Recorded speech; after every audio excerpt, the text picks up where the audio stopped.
إنا نحن نزلنا الذكر وإنا له لحافظون.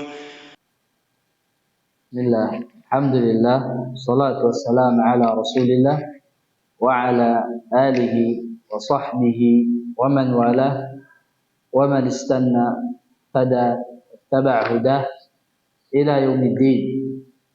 أما بعد، أيها الأحباب حفاظ كتاب الله عز وجل وأهل التجويد والتلاوة الطيبة، نسأل الله عز وجل أن ينفع بنا وبكم الإسلام والمسلمين.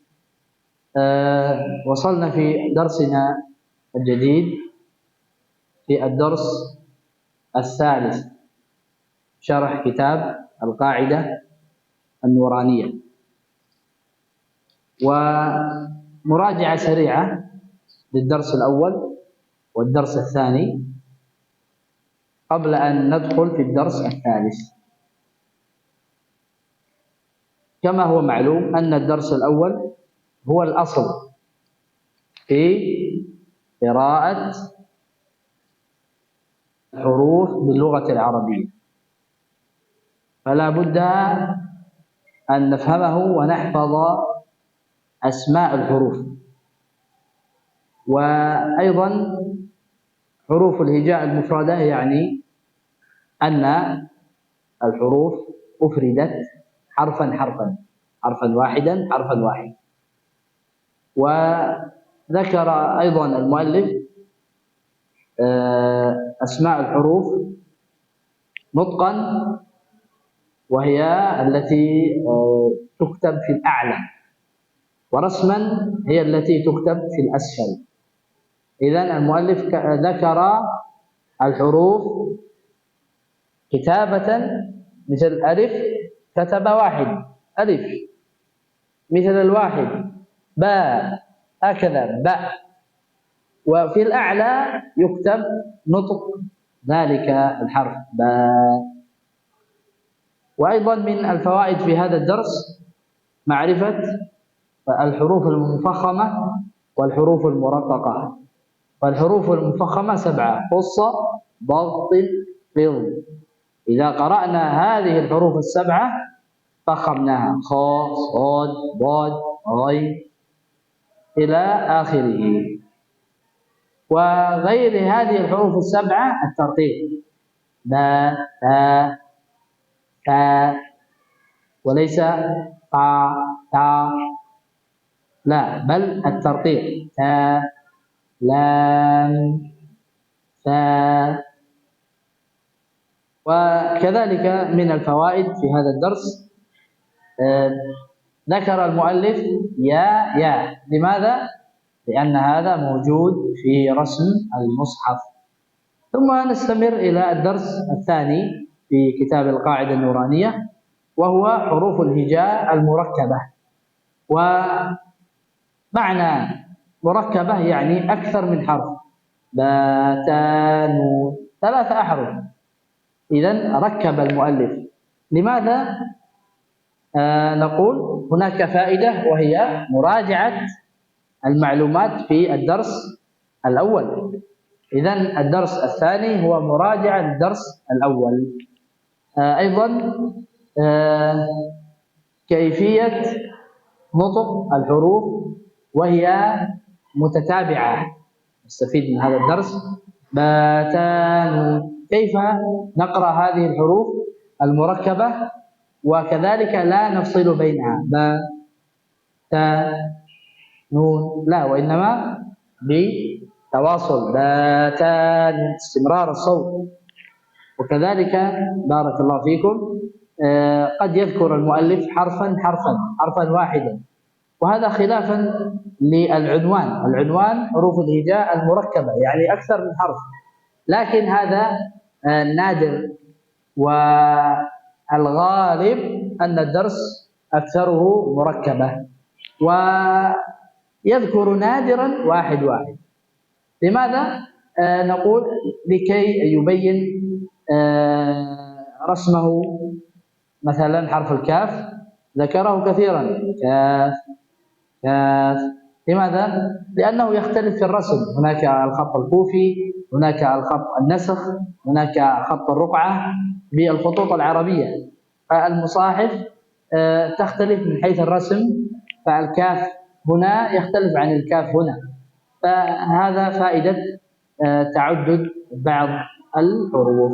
طيب بارك الله فيكم. أيضا ذكر في الأخير المؤلف همزة همزة همزة، وهذا فيه دليل على أن الهمزة إذا كتبت فوق الواو فإن الواو يسقط ويكون النطق همزة مضمومة، وإذا كتبت الهمزة فوق الألف فإن الألف يسقط ويكون النطق همزة، وإذا كتبت الهمزة فوق الياء فإن الياء يسقط ويكون النطق همزة أيضا.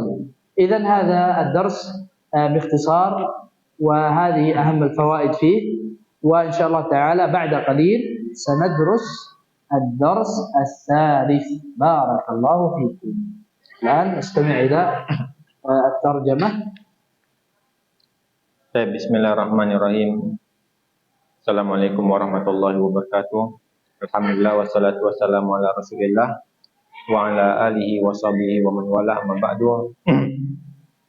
Untuk pertemuan kali ini tadi Syekh mengatakan, sebelum kita mulai kita mendengarkan apa yang telah diterjemahkan oleh Syekh. Tadi Syekh memulai kalamnya atau perkataannya dengan membuka kalimat iftitah yang telah kita dengarkan tadi. Kemudian Syekh langsung saja mengatakan insyaallah kita pada hari ini akan melanjutkan ke pelajaran yang ketiga.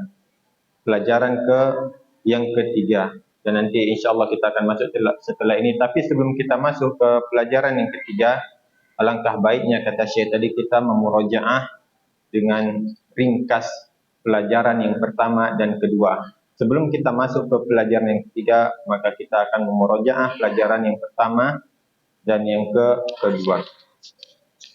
Dan kemudian Syekh tadi mengatakan bahwasanya ad-dars al-awwal al-huruful hijail mufradah di sini adalah asal dari dalam huruf bahasa Arab.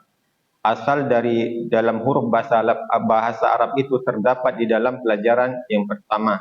Makanya di sini kita melihat bahwasanya ada alif yang ditulis lurus, akan tetapi cara pembacaannya alif dengan alif, lam dan fa.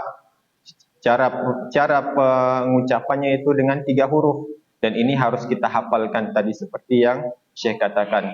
Kita harus mengetahui bagaimana hurufnya ditulis dan bagaimana hurufnya diucapkan. Dan ini harus kita hafalkan seperti yang Syekh katakan tadi. Dan kita harus menghafalkannya. Kemudian di judul ad-dars al-awwal di sana ada huruful hijai al-mufradah. Huruful hijai al-mufradah yang dikatakan Syekh tadi, yang dimaksud dengan huruful hijai al-mufradah adalah huruf hijaiyah yang dituliskan satu-satu. Jadi dia tidak bergabung dengan huruf yang lainnya. Di sini dia dituliskan satu-satu. Tidak disandingkan dengan huruf lain atau tidak dirangkap dia. Jadi tulisnya satu-satu. Di sini muallif menuliskan huruf alif dengan tulisan alif saja yang berdiri, akan tetapi cara bacanya ditulis menggunakan alif, dan ini harus kita hafalkan. Itu faedah yang pertama. Dan juga faedah kedua yang dapat kita ambil dari pelajaran yang pertama ini ialah huruf-huruf tebal.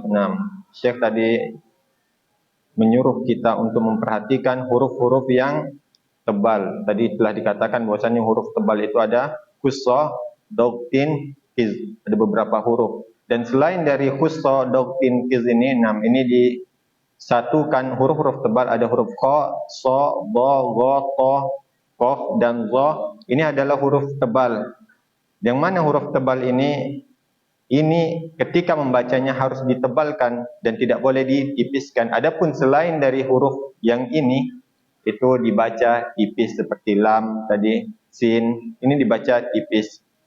Dan faedah yang ketiga, Syekh tadi mengatakan bahwasannya di pelajaran pertama itu ada dituliskan 2 ya. Kenapa ya tersebut dituliskan dengan 2 tulisan? Di sini muallif atau penulis ingin memberitahukan, mengabarkan kepada kita bahwasannya huruf ya dua ini ditulis di dalam Al-Quran. Jadi dua-duanya dipakai dalam penulisan Al-Quran. Nah, ini khulasah atau ringkasan untuk pelajaran yang pertama. Kemudian khulasah atau ringkasan untuk pelajaran kedua, kita ambil dengan cara yang ringkas dan cepat, yaitu huruf al-hija al-murakkabah. Nah, kalau tadi huruf hija al-mufradah adalah huruf hijaiyah yang ditulis satu persatu. Akan tetapi di pelajaran kedua ini dia tidak ditulis lagi satu persatu, akan tetapi dia telah dituliskan secara merangkap. Jadi hurufnya lebih dari satu huruf.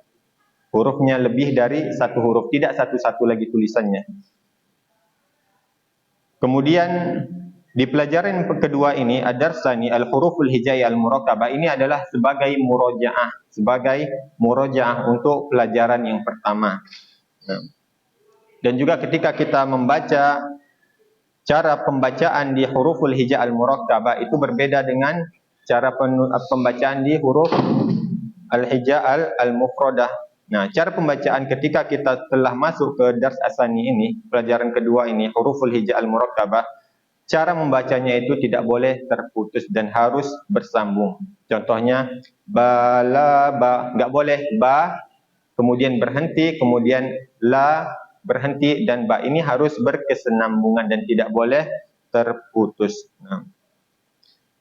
Dan juga faedah yang lain yang bisa kita dapatkan di pelajaran yang kedua ini, mu'alif di sini atau penulis juga menuliskan, ada di sini terdapat huruf yang ditulis dengan satu huruf. Nah, kenapa mu'alif menuliskan huruf yang terdapat dalam satu huruf di sini, sedangkan judul besarnya adalah huruful hija al-murakkabah, huruf hijaiyah yang ditulis lebih dari satu huruf.